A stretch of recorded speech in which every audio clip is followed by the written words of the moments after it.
Happy Friday, everyone. Figured I would throw that back at you for a little bit. It's been a while since you had a Friday. And yes, we all know I spelled Friday wrong. Okay, so for lesson 14.2 today, we're going to talk about how to deal with polygons in the coordinate plane. We're going to be talking about finding the perimeter and the area. Okay, so for the explore activity today, what I would like for you guys to do is ideally do this on your own. You can pause it and give it a shot. This is an easy one to do, and then you can compare it to mine. So why don't we start off by doing this activity today? Okay, so go ahead and pause. Okay, kiddos. So for this explore activity, what we're talking about are polygons. So I'm gonna just take a look at this up here first before we go on. A polygon, which I hope you already know what it is, but it's a closed plane figure that's formed by 3 or more line segments that meet only at their endpoints. So basically that means they can't overlap each other. They just meet at the endpoints. And a polygon has to have at least 3 lines because you won't have a polygon with just 2 lines that will be able to meet on both ends, okay? A vertex is the point where the 2 sides of a polygon meet. The vertices of a polygon can be represented as ordered pairs, and the polygon can then be drawn in the coordinate plane. So when you first start learning about shapes, literally in like kindergarten and 1st grade, you already are starting to learn about what vertices are. So the idea is that we already know that polygons have the same number of vertices as they do their sides. I think back, in elementary school, though, instead of calling them vertices, you might call them corners or something like that.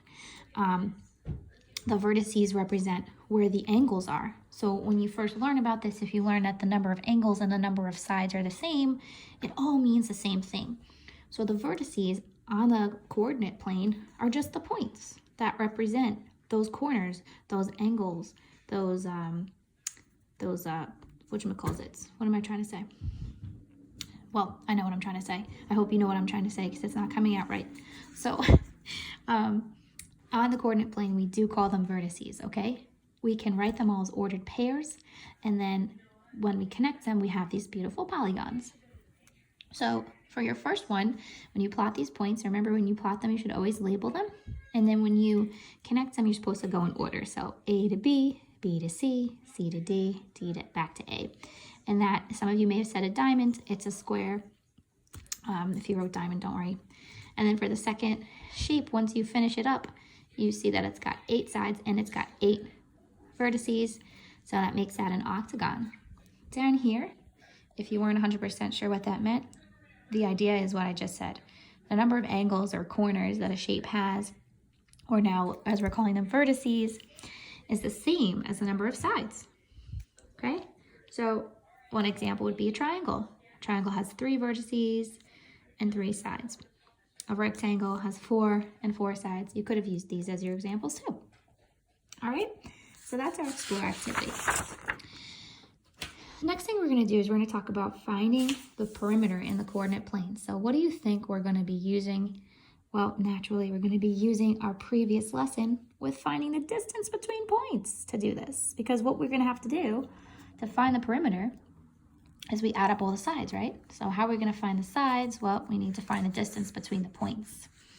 So in our first example, this one is solved. I'm going to walk you through it. But this grid here shows the path that Tommy followed when he walked from his home, which was at 0, 0. Remember, that's here, the origin, to various locations and then back home again. If each grid square represents a block, how many blocks did he walk? So we have to find the perimeter, this whole thing. We don't know which way he went first necessarily, but we know that he went this way, he went this way, this way, this way, this way, and this way. When you have a graph, all you need to do is count. But there are going to be situations where you're just given points, and when you're just given the points, you have to apply what you've learned about finding distance between the points. Okay, so what you want to do is you want to find the distance between these 2 points, and if you were just given the points here and not the graph, you would see that they are on the same side of the axis, so you have to subtract But if I'm counting here, this is 1, 2, 3, 4. Okay? If you look at the 2 points, that's from home to the library. So you would do 4 minus 0, which is 4. And then this is the library, and this is 5, 4. So that's the park. So you would do 5 minus 0, which is 5, but we can count 1, 2, 3, 4, 5. And we have this little chunk here, which is 2, 1, 2. And from the points, this is 5, 2. So you would do 4 minus 2. And now this is 5, 2, and this one is 7, 2. So we would do 7 minus 5, and again, that's 2. And now one more here is 2 again. And then the last one from 0 all the way to 7. So that's going to be 7. And to find the perimeter, we just add them all up. So we would do, let's do 7 and 4, which is 11. And then 5 more, which is 16, plus 2, which is 18, plus 2, which is 20, plus 2, which is 22. 22 blocks. Da, da, da, da. Okay, now they did it the long way. I cut it off, sorry. But when you're given a graph, you absolutely 100% can just count. There's nothing wrong with that, okay? So for the your turn, it's going to add on to that graph so you can still use it. Suppose the next day Tommy walks from his home to the mall at 0, 8, then walks to a movie theater at 7, 8. After leaving the theater, Tommy walks to the store at 7, 0 before returning home. So you can go back to the graph and plot those points, but I am going to show you how to do it without the graph, okay? Just so that you're prepared. So his home is 0, 0, okay? They already told us that. So first he's going to go from home to the mall. So what I'm going to do is I'm going to just write these out. Home to the mall. Home is 0, 0. And the mall is 0, 8. Then he walks to the movie theater. So that's from the mall to the movies. So the mall is 0, 8. And the movies is 7, 8. And then he goes from the theater to a store. So from the movies to the store. So the movies was 7, 8, and the store is, what did I say? 7, 0. And then he goes from the store back home again. This kid likes to walk a lot. Store to home. So that's 7, 0, 2, 0, 0. Okay, so you're gonna have to just find the distance between all of these. So the zeros are the same, so we're looking at 0 to 8. They're on the same side of the axis, so we're going to do 8 minus 0. Of course, it's absolute value. 8 minus 0 is 8. So from home to the mall is 8 blocks. Then from the mall to the movies. Now the y-axis is the same. Y value is the same. We're going 0 to 7. So again, we're doing 7 minus 0, which is in this case 7. Now we're going to go from the movies to the store. Here our x is the same, so we're doing 8 minus 0. Of course, but this is absolute value. Look at me doing these normal 8s. This is 8 minus 0, which is 8. And then finally from the store to home is 7 minus 0. Okay, so these are all 7s or 8s. How interesting.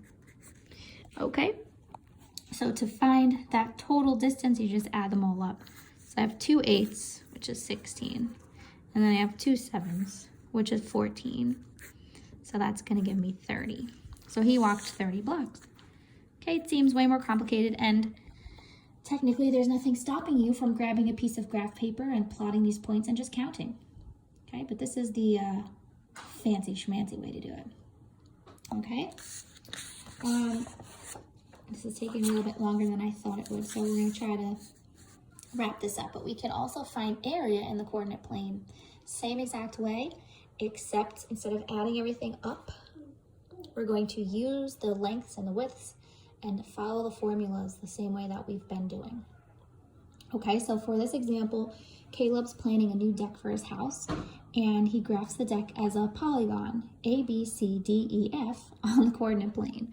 So it's going to look like this, A, B, C, D, E, F, okay? You have to figure out the area of his deck using the coordinate plane. So what you're going to do is you're going to separate into two different shapes, just like we did the other day. And you're going to find the area of each of them, and then you're going to add them up.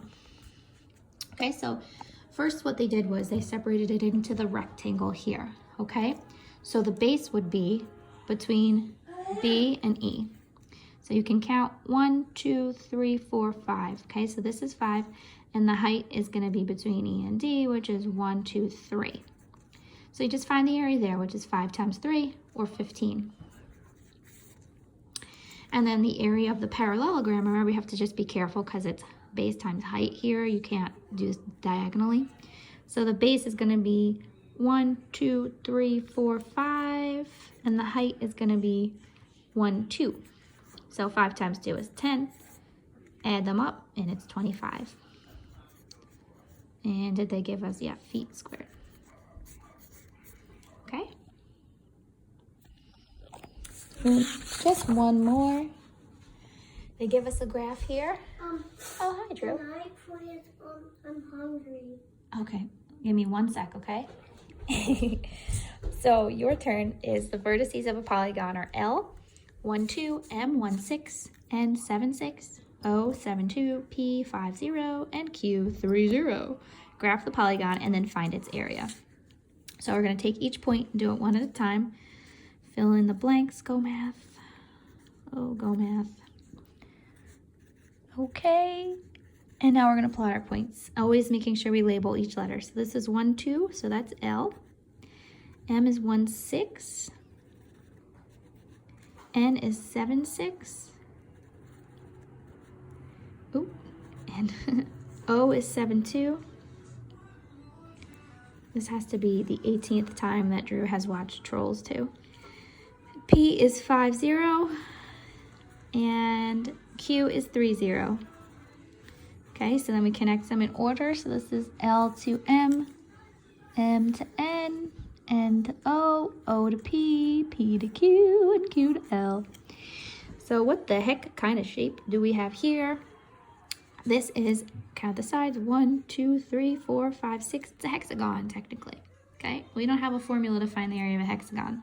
So what I'd like you guys to do is I'd like you to pause this and you break up your polygon into two shapes. There you go, there's your hint.